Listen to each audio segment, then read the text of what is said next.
community with the opportunity to meet with so many leaders and express the views and the positions of the Republic of Kosovo. But I want to begin by thanking Spain for bringing us together at this very important occasion in the third edition of the European Political Community.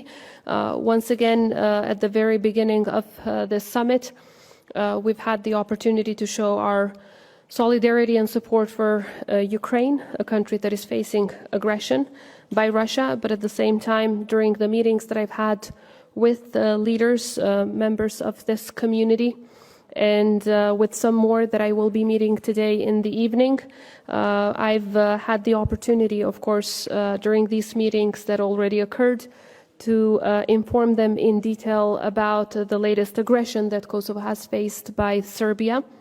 As you know, on the 24th of September, Serbia committed an act of aggression through terrorist groups and paramilitary groups against Kosovo. This time, Kosovo police managed to thwart and halt the complete exercise of this plan. It was a Crimea-style plan of annexing the north of Kosovo. And while that was happening, of course, Serbia was also preparing a military build-up around the border of Kosovo, almost 400 kilometers of the border, to an amount and extent that we haven't seen in these past 25 years. All of this shows that, unfortunately, even almost 25 years after the war, the same mindset exists in Serbia, which is to grab territories of others. And it shows that no matter the dialogue that is ongoing in Brussels, their intention is use of force, which is exactly what they did on September 24th. Now, all the evidence points to the leadership of Serbia, because the training of these terrorist groups was carried out and happened in the military bases, army bases of Serbia. And then secondly, the weapons that we have confiscated from that aggression show that they are military-grade weapons that have been produced as recent as just 6 weeks before the attack by the military industry of Serbia. So these are not the kind of weapons that can be sold to ordinary citizens. And there's a lot of more evidence that shows the direct connection of Serbia in organizing and also ordering this attack against Kosovo, this act of aggression against Kosovo. Now, my of course, presence here today was mostly aimed at discussing with partners how do we prevent this from ever happening again. One, Kosovo needs security guarantees. We need the support of our partners to secure the border between Kosovo and Serbia so that they cannot smuggle in any more military-grade weapons, little green men uniforms, as well as military vehicles, as they've done in the past, and which they were used in the attack against Kosovo. And secondly, we need Vučić to learn the lesson. Unless there are harsh measures and sanctions against Serbia for organizing this act of aggression and terrorist act against Kosovo, unfortunately, this will embolden them, this will encourage them to do it again and again and again. We see that the way how this attack was organized, that it was straight out from Putin's playbook of 2014. From the maps that we have confiscated, the drone footage, as well as additional evidence, it shows that the plan was, of course, to, as I said, exercise a Crimea-style annexation and put us all in front of a fait accompli, where then they would talk about the new reality in the ground. We've seen that happen before, of course, with the territories that Russia keeps invading. Also, Vučić used, of course, very well-known tactic from Milosevic in the 90s, where he says, I had nothing to do with it. But of course, all the evidence points to him, including his very close connection to the top guy who organized the terrorist attack, Radojcic, who sits in the right hand of Vučić in meetings of the National Security Council of Serbia, and now is walking as a free man and is sheltered by Serbia instead of being surrendered and handed over to Kosovo to be tried based on due process of law. Now, we need, as I said, to move on with discussions for security guarantees for Kosovo. We also need to restart the conversation about Kosovo's membership, first to PFP and then moving on with NATO, and also request partners to stop selling any kind of weapons to Serbia, because they are abusing them to try to invade and annex their neighbors. Unfortunately, the destabilizing actions of Serbia are not only endangering Kosovo, but also Bosnia-Herzegovina and the rest of the region. So we believe that this was an attempt also by Putin to open a new front against the West by diverting the attention that rightly the West has on Ukraine right now and opening up new conflicts on European soil. Serbia must hand over all members of the terrorist group and not treat them as heroes for committing this act of aggression. And we will, of course, work very closely with partners to step up security in our country in full cooperation with ULEX and KFOR, but crucial right now is to make sure that the border is secure.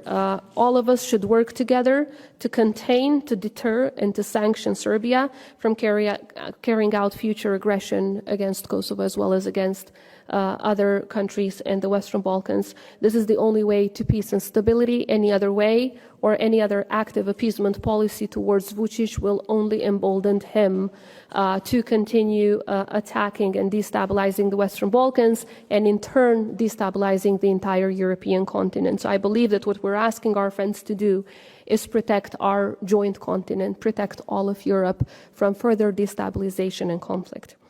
So thank you for being here. If you have questions, please go ahead. Sure. Do you want to start? Thank you very much. You're calling for sanctions from European side against Serbia. Do you see a will among member states of the European Union to impose such sanctions?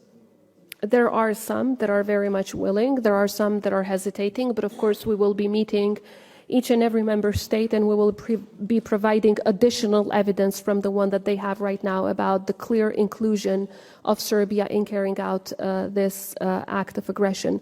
We believe that if we continue with business as usual and just pretend that the 24th of September has not happened, this is directly endangering security and stability, not just in the Western Balkans, but in the entire European continent. So hoping that member states will think about security and stability of the continent in which they are living, we will continue to work with them to take that decision. But even if if no unanimity is achieved at the council level, there are still ways how they can make Vučić learn the lesson bilaterally. First of all, there are a lot of countries that have a lot of programs, whether economic or military, with Serbia, so they can stop them bilaterally. And secondly, I believe the Commission can move on with some measures even without a vote at the level of the Council. So we're hoping to move on with these immediately, not just within the EU member states, but also other countries of the transatlantic community. And then hopefully in the meantime, the unanimity that we need at the level of the Council of the European Union can be achieved.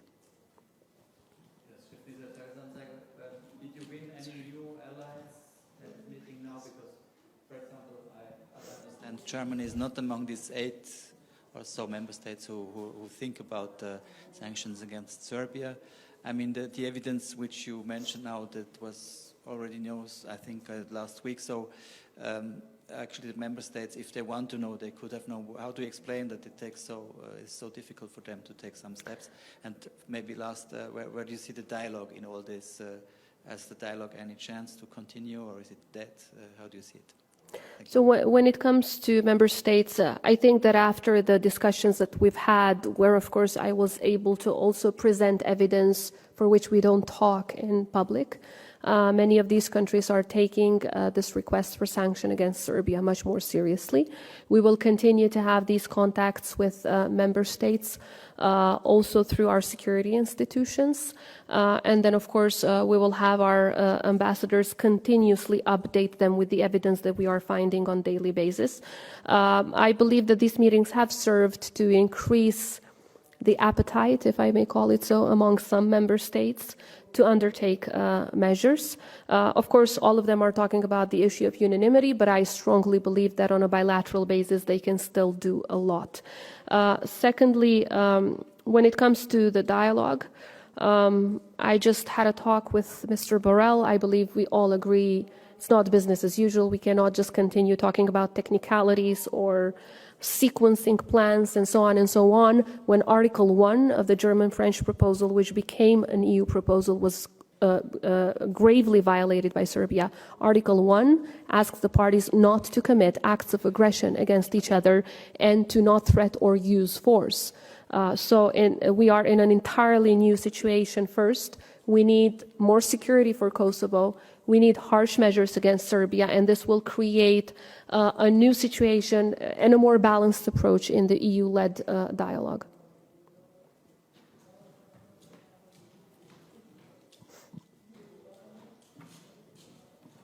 Thank you. Leira Guijo from Europa Press. You said that you want sanctions and you need unanimity, but in the EU there are 5 countries that are not recognizing Kosovo, among them Spain.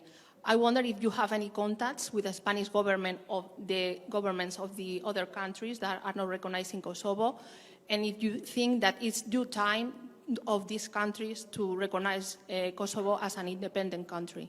Thank you.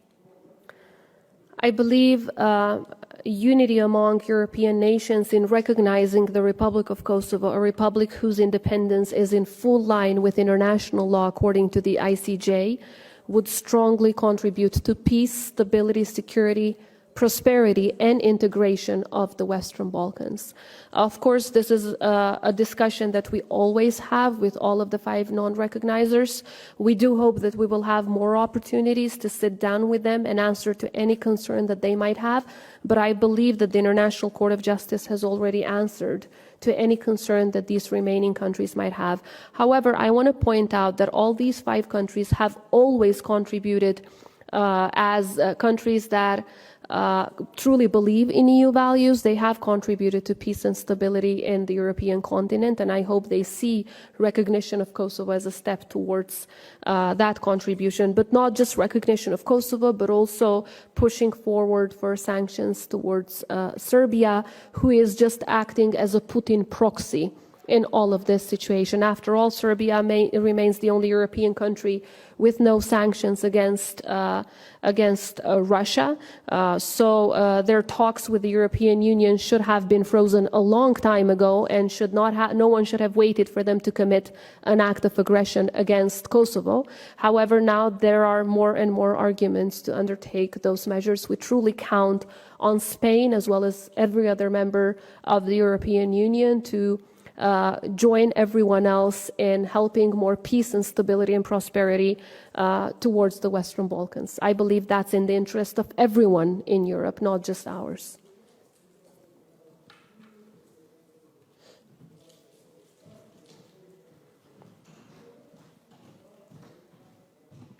Sarah Ann Arup from Politico. Could you please tell us what type of sanctions you would ideally like to see? And can you also tell us more about your dialogue with the U.S. in terms of sanctions? Thanks. So we've drafted a long list of possible sanctions that we have shared with some of our partners. That is being updated because, of course, we need information about all of the programs that Serbia has bilaterally with these countries.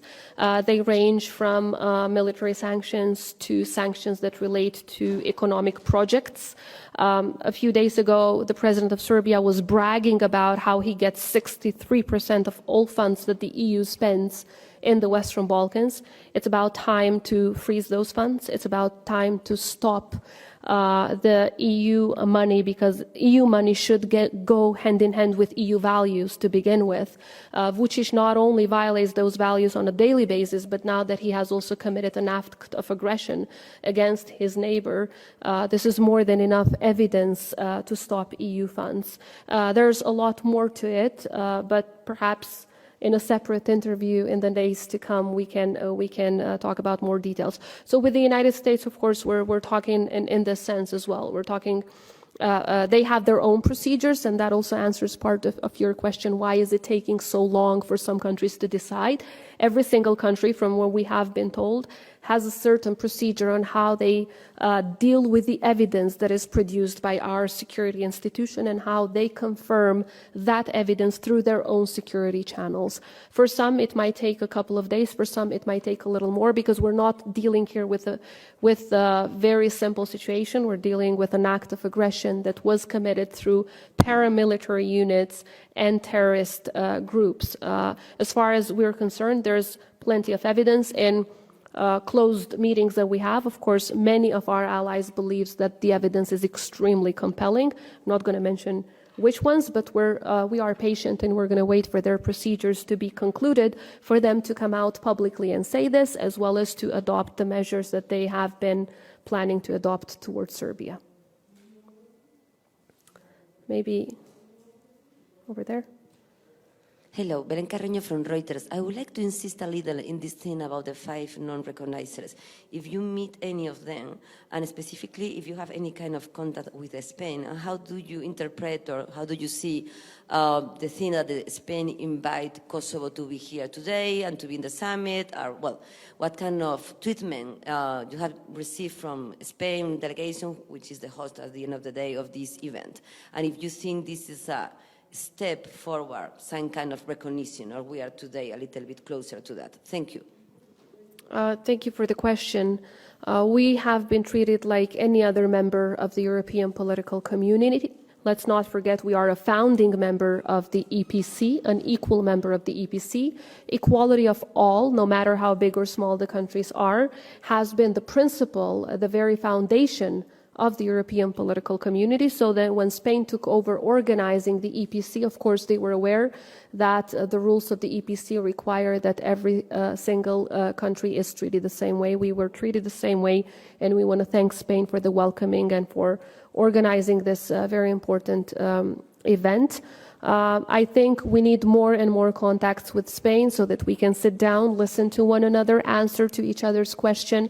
We want to hear their concerns. We want to help them to come to this inevitable decision, because Kosovo's independence, it's an irreversible reality.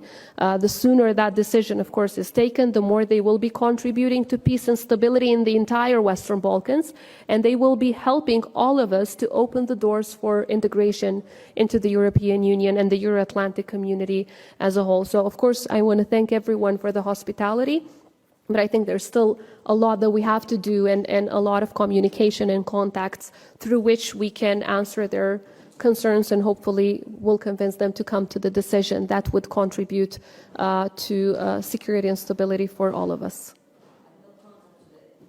Today, of course, I had contacts, but mostly to inform the Prime Minister of Spain about what happened in North Kosovo on the 24th of September. That is the only topic. As I've informed almost every other leader, some of the rest I'll be meeting this evening. So it's very important for European leaders to be informed of what's security challenges on European soil, because we are part of Europe. So I did inform the Spanish Prime Minister as well.